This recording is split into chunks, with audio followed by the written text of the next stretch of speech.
मैं तो कहती हूँ मेहनत करते रहें, मुस्तकिल मेहनत करते रहें, या तो आप कामयाब हो जाएँगे या आप नाकाम हो जाएँगे। अगर आप कामयाब हो गए तो आप खुश हो जाएँगे, और अगर आप नाकाम हो गए तो आपके रिश्तेदार खुश हो जाएँगे।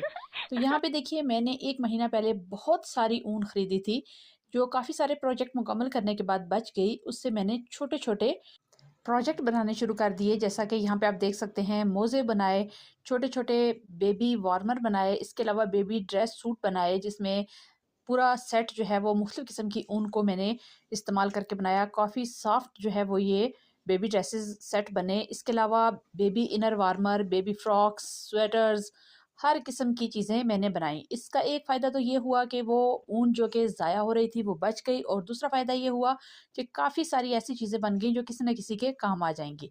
तो यहाँ पे आप देख सकते हैं, इसमें हर किस्म की वूल थी, जिसको मैंने अच्छे तरीके से इस्तेमाल करने की कोशिश